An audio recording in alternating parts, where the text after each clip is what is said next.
Vidphone is the first of its kind hybrid workspace platform to unlock the power of video commerce. They help businesses start and grow exponentially by leveraging video commerce. Welcome to Follow Startups. I'm your host Ankita Pahwa, and today we are joined by Jagat Iyer, founder and CEO at Vidphone. With a background in social commerce, enterprise digital transformation, and extensive experience in the video communication and commerce space, Jagat is a dynamic entrepreneur leading the charge for businesses to flourish in the hybrid world through Vidphone. Hi, Jagat. Welcome to Follow Startups.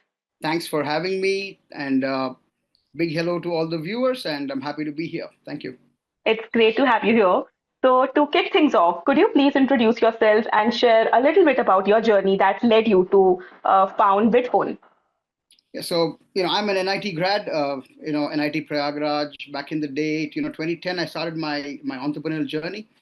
Social commerce in 2010. I would say that was quite early, but spent a couple of years doing that. Then the next 4 years with 4 5 years, digital transformation with some of the largest enterprises in the world. I learned a lot. 2016 onwards, it's been all about video, and I'm very happy to kind of be in this space. And like you can see on this platform, we have a lot of wonderful folks in this industry. So it's great. I mean, that's a quick intro about me. Apart from work, I also am a amateur, amateur golfer. I Wow. play cricket. I'm a former state level cricketer, and I also I play guitars as well. So those are my interests.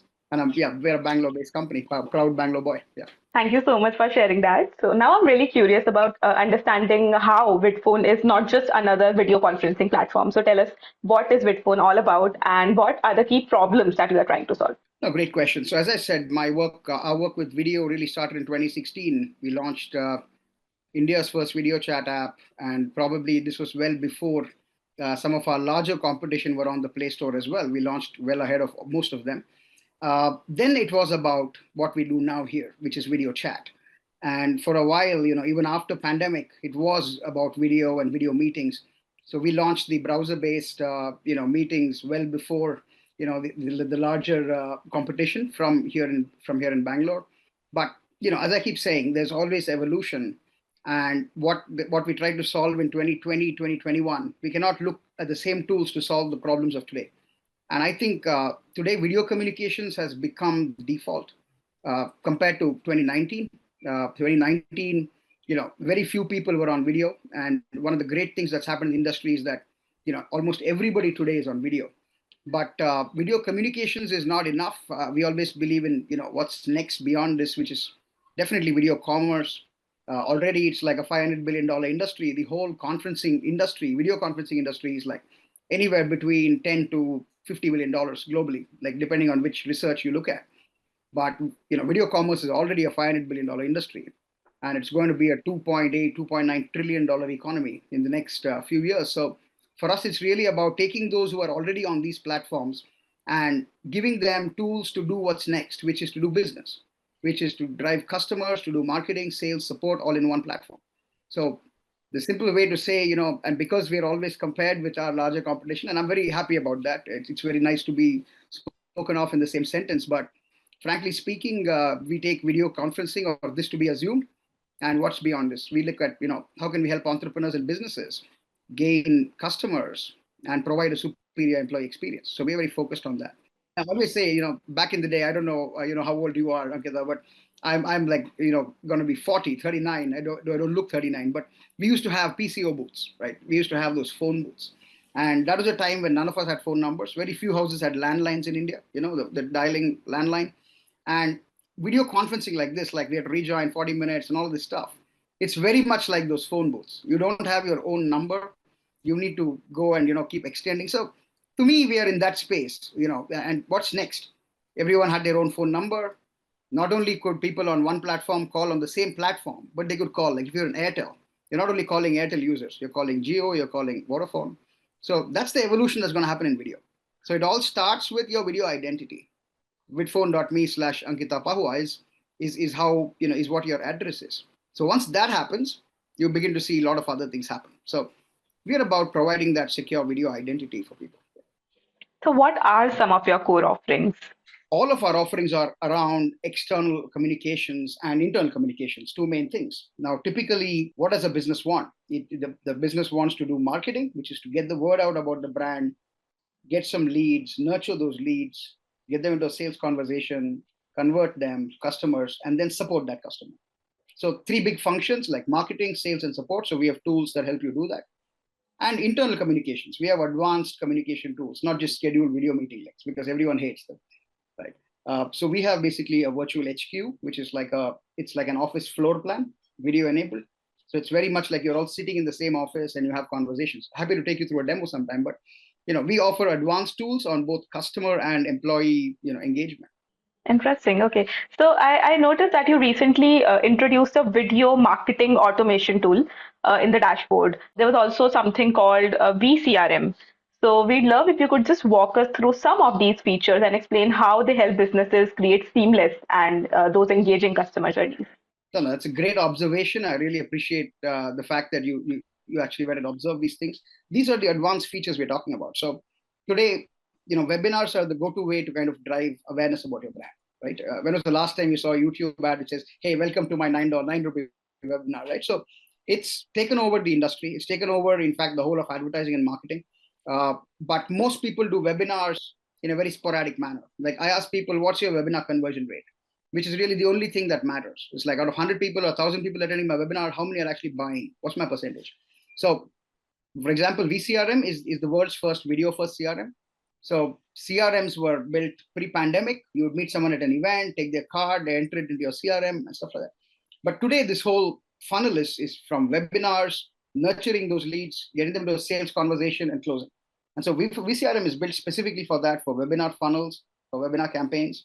The video marketing automation is again what I call God mode, right? So basically, you can architect customer journeys. Like you can say, if guy registered for my webinar but did not attend, send this sequence. If he's attended and he's attended like 5 minutes, send him this. If he's attended half an hour of my webinar, send him this.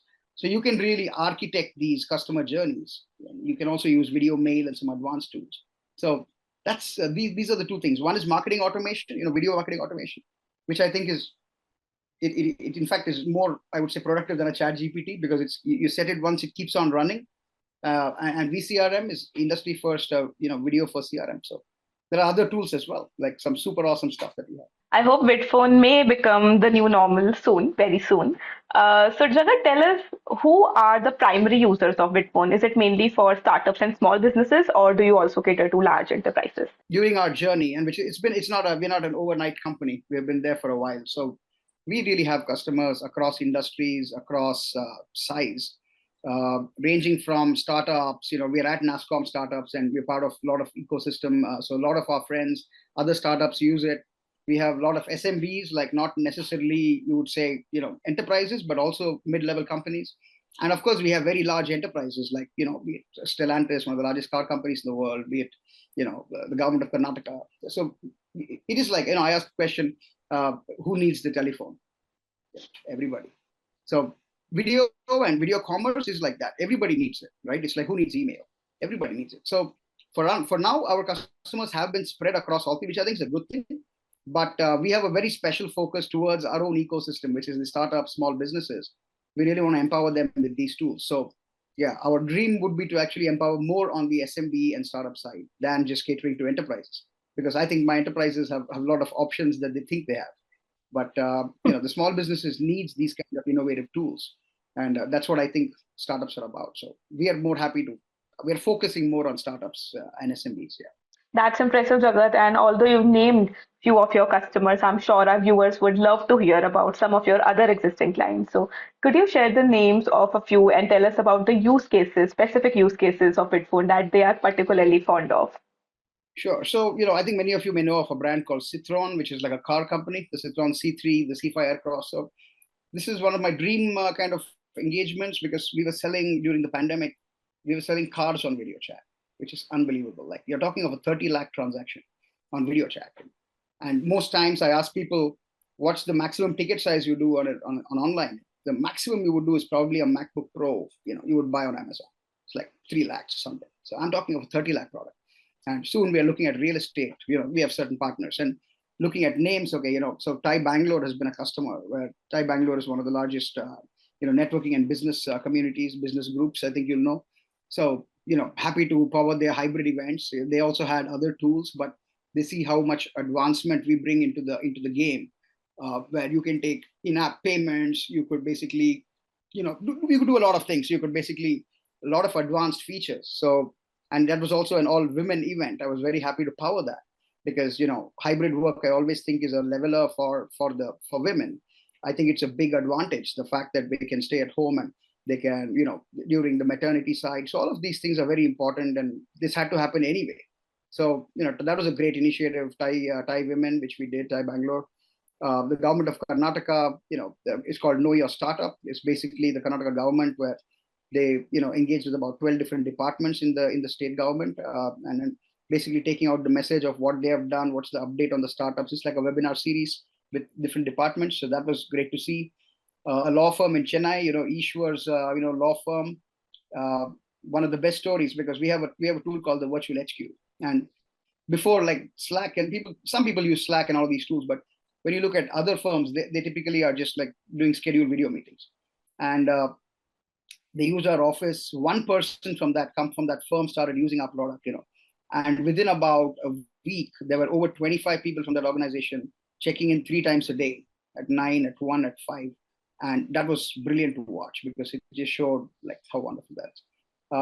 New Genomics, another friend of mine, they're basically into the predictive healthcare space. They raised funding as well, so they've used our platform extensively for reaching out to their own audiences on genetics, on predictive healthcare. These are some. We have a school called Diksha Learning, which is one of the larger higher education schools here in Bangalore. They extensively used our product. They also had other tools, but they kind of very quickly migrated. So yeah, these are some of them. I could go on and on, but there have been some, really, really unique and wonderful stories. Not just for communicating, right? I keep saying that it's not just about communication. It's about what you enable happen through that. So I keep saying it doesn't matter whether you're on a Geo call or Airtel call. Like it doesn't matter. It's just a call. The same thing today is with what's happening, and when we are able to provide that advancement towards their goals, that's exciting to us. So it really doesn't matter if it's a small company, large company, like you see, like we have startups, we have SMBs, we have enterprises, governments. So yeah, we're just happy to see the smile on the face of our customers when they achieve their goals. That's what matters. That's amazing. So, Jagat, if I ask you to define the current stage of your business, what will that be? Uh, yeah, I mean, in case of a venture standpoint, yes, we are profitable. We are, post revenue, well post revenue. We already done angel round, so yeah, we're probably 4 years from going public, maybe. Yeah. So, how much capital have you raised so far? Yeah, we don't talk much about our fundraising, but we've done an angel round, with some people from Harvard, Google, KPMG, EY, etc. So nice angel round there. We also got some grants from governments, etc. So these are the kind of external, and we do a fair amount on our revenue as well. So a mix of these is what keeps our balance sheet looking okay. Are you still in the process of raising more funds? We're always raising. We have you see the kind of competition we have, so we have no choice. We always are raising. When I started in 2010, we were not looking to start a company to raise money. We started a company to do business. But now it's become like you do a startup, you got to raise money, and there are different ways to raise money. Yes, we are looking at private. I mean, as adventure, but and we are speaking to multiple, but it's not the only way. So we look at a combination of equity, debt, grants to kind of do that, which is very important. I want to convey that message to all other startups, saying that you need to always have control of the company in the beginning stages, right? So yeah, just a tip out there to people, it may be useful. Like always look at all the options on the table. So, are there any, business metrics or any significant numbers that you are particularly proud of and would like to share with us? Look, I mean, of course, there are a bunch of metrics that we kind of keep our eye on all the time, and these are some things that most companies or most tech companies will do, which is like average revenue per user, like ACV, CAC, LTV, all of this stuff. But for me, it's more. I think many times it's a qualitative kind of feeling.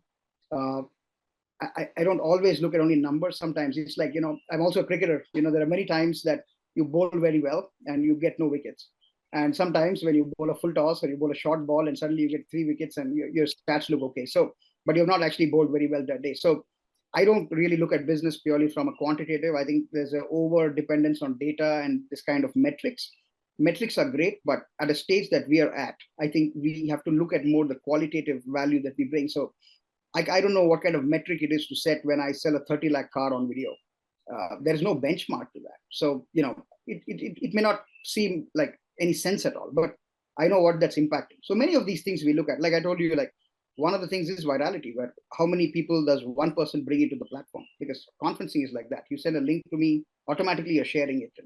So as I told you, like virtual HQ, one person brings 30 people in and keeps them 3 times a day. That's, I think, a very important metric. I mean, it might just be like one person bought 30, it was like 30x virality, but it's not just about 30x virality. It's the fact that they spend 3 times a day, they spend an hour each on it, which is, I think, even more important. So, yeah, combination of some standardized metrics. We don't look at any rocket science metrics, nothing, too rocket sciencey, because we're very cautious about how we use the data that we get from our customers in any way. We are very, very, cautious about that, simply because that's, abusing data has become the order of the day, for especially our competition, and it's known the way that's happening. So we take a conscious effort to respect our customers, to kind of not be only a data driven company. We are ultimately a people and an impact driven company. So data is just one of those points. Next Yeah, question, let's talk about your revenue model a little bit. So tell us, how does Vidphone generate revenue and what is your approach to pricing your services? we always, we are, I would say, in the premium space as an organization, as an offering. We are not here to say, okay, here's a free product, keep using it with this limited tools. We, like I said, we like to enable very advanced capabilities for our clients. It could be on sales, it could be on marketing, it could be on support. So obviously our pricing, we do a combination of, per month, SaaS kind of model, but typically these are enterprise deals that we do. We talk whether it's a large business or a smaller business. We don't just work on, per user per month, because we're not just here to provide a tool. We provide you the services, the support, the consulting as well that you need to hit that goal. So typically these are custom deals, custom enterprise deals, but like all of our SaaS friends, we also offer a freemium, so you can join in free and upgrade. But yeah, typical ticket size would be about, probably, I would say, 5x of my competition. Yeah, typically. So yeah, about $99 to $100, about 7,000 a month per user is what we charge, which is, I think, multiple times more than what others are doing. And that's because it's about probably a fifth to 1/10 of the value we provide at the end of the day. So that's the way we price things. It is what you can call value-based pricing. Based on how my customers feel they're achieving the goals, we like to keep our pricing rational. Yeah. And I'm sure you have a solid team behind you, Jagat. So could you also introduce us to your co-founder, Mr. Akil, and tell us more about his role in shaping Vidphone? Akil with me, we built Vidphone together, every single piece, so we've always kept our team very lean. Akil joined us a few years back and just joined us as a developer, like a fresh developer. But over time, he's actually earned completely his place as a director with me in the company. And he's, the CTO as well. So I think pound to pound, like probably the number one WebRTC developer in the world. We're probably building WebRTC, not Zoom, but if you see the other people, they use core WebRTC technology. I would say the number one WebRTC developer on the planet. Very, very important, and extremely nice guy. And so it's a privilege for me to have such a co-founder who is technical at the same time. We have humility, and over time we understand each other. So yeah, it's wonderful to have someone like him. I keep telling him we have always to keep learning, and we may have the maximum experience in the space, but every day is like, we are just beginners, and we both have that beginner's mindset. And I think these things are very important in our industry, where we need to shun a lot of things that we do overnight and come up with new and better things. So yeah, he's a dream to work with so far. I hope it only gets better, and I always wish only good things for him. Yeah. So with the two of you, what's your total strength of the team? I mean, we're super small. We keep it about 5-6 people, and we've always kept it very low because we're a tech company, and we don't, we only provide support. Like, suppose we have a customer who requires, human intervention, we're obviously engaging somebody there. But typically, the platforms like all self-serve, and our DevOps is great. So we don't need to do much, just people just use the platform. But yeah, that being said, we have a large community of folks that we work with. And even going forward, we don't see ourselves being like a construction company and hiring so many people and then laying them off tomorrow. We just don't believe in that culture. We've always believed in being what you can call lean, or to me, what is default in a tech company. So, yeah, though we are very small as a company, as the employees, but I think what's important is that we have a large distributor and partner network, which works for us in a big way. And that's something that is the only thing that we'll be looking to grow more. So we're not a conventional organization that want to increase headcount in the company. We prefer to increase the partners and the distribution count. And I think that's what India needs. All the young students, Correct. a lot of people out of jobs. I think it's not today's mindset to think of normal org structure and kind of fill up bottom roles. I don't think a serious company today can build like that. We have to build more like very small core team and have relationships with varied stakeholders where all of them can plug into the company and make money, but at the same time they can work elsewhere as well and they have the freedom. I think that's the way we want to build this place. Yeah. We are almost towards the end of this episode, end of this conversation. So tell us, Jagat, looking ahead, what are your plans for the next 6 to 12 months, and what's on priority?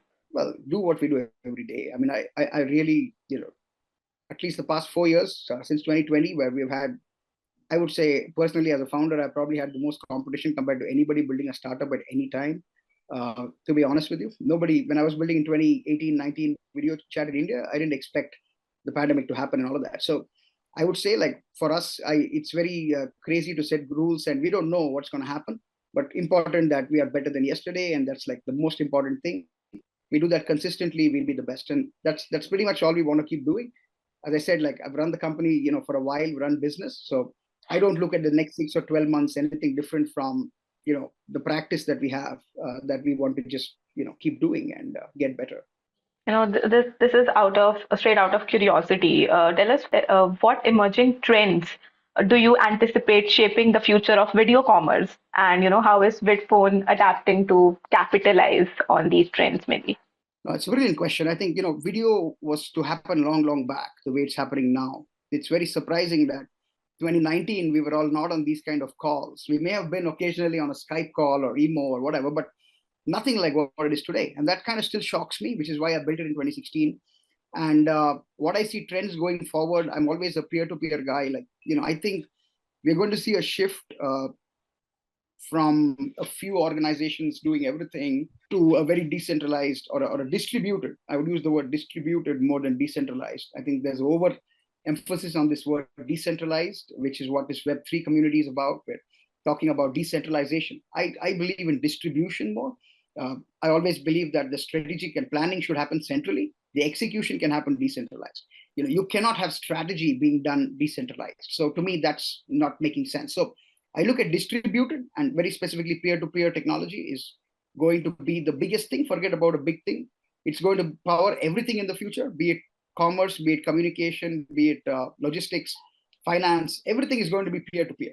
But for that, we need everyone's devices or phones and laptops to behave almost like servers, like nodes, like in between a server and a client. So I see that happening. That's the only trend I see sustained. Of course, you have all of your AI and AR and VR and all of those alphabets together. It's always been there. All of these will be parts of this, but the core internet infrastructure will become more decentralized P2P as opposed to now IETF, W3C, and ICANN all in the US defining what's a URL, what are the rules, who is there. So I see this P2P is going to be a big trend, and it's going to help video commerce in a big way. Yeah, direct customer relationships. So Jagat, we do have plans to, promote this conversation, this video to large enterprises, investors, tech giants, and a broader startup ecosystem. Is there anything specific that you'd like to mention that could help you find any external support that you require? Please let us know, and this is your opportunity to ask for support. No, and I've been doing this for a while. We are probably today the only real video conferencing or video communications company in the country. We're very respectful of having very serious competition. I think it's wonderful because it gets the best out of us. And this is not about choosing X over Y or Z, right? This is about collectively building out what's next. I always believe that the customers must have choice. Like, if you already have something in your house, very rarely you're going to replace that with something. And what's very important is that the customer needs to have and explore options beyond what they see every day. And so we just want to shout out and look for partners who help do this. Uh, of course, we're not saying we're just a small company, help us and stuff like that. It's all about business as well. I think every company, and you see the kind of stakeholders we have, be it our customers, be it STPI, which is part of the government of India, who's a shareholder in my company. We have angels from the best organizations. Government gives us grants. So we are here to provide value. We have proven record of doing that. So I'm always open for conversations with other smart folks and entities who want to deliver something superior to the audiences, which I think they rightly deserve. So yeah, we're always here. Hit me up. Great, thank you so much. But before we conclude this, we have a quick rapid fire round of 5 questions. Are you Some ready? hamper. Is there a hamper waiting? I'll get that delivered. Yes. Okay. Go. Question number one: a book that you would like to recommend to the youth that has greatly influenced your career journey. The Godfather by Mario Puzo. Okay. Question number two: which productivity tool or app do you find most helpful in your daily work? Vidphone.me. I saw that coming. Question number three: a fun fact about you that most people don't know yet. Cross dominant, which means I do some things with my right hand, some things with my left hand. Interesting. Question number four. So there's a saying that don't tell me who you are, just tell me what brands you use. So describe yourself using just the names of three brands. Okay, I use Versace. Uh, what else do I have? Of course, Nike. And I like Kenneth Cole. Philippe Line as well. So yeah, Philippe Okay. Line, Kenneth Cole, Versace. I like these brands, yeah. Okay. Last question. What is your one piece of advice for the young audience watching this? Never listen to advice. I'm just joking. Uh, dude, on a serious note, I'd say the only thing that really matters is to have a curious mind and be realistic about goal setting and stuff like this, right? So I would say have a curious learning mindset. That makes sense. Okay. So now I just want you to make a wish for your startup one last time before you leave this conversation and make a wish out loud. They say it doesn't happen if you wish it out loud. Okay. No, I It'll think I happen. want It'll happen. done. Now that you've said that, I think we want to be the largest. I keep saying, like, people tell me, is Google, Microsoft? No, to me, the role model company is the Tatas. Uh, Even for us as a company, like, I want to be known as the guy who started the company that does the most CSR in the world. It's always been how I started company. I think corporates are great. Corporates need to exist for social good. I think it's very important. We want to be known as the biggest CSR donor on the planet. I think that's if I die with that, I'll be very happy. Well, here's to Vidphone unlocking the power of video commerce. And thank you so much. I hope this was worthy of your time, Jagat. It was.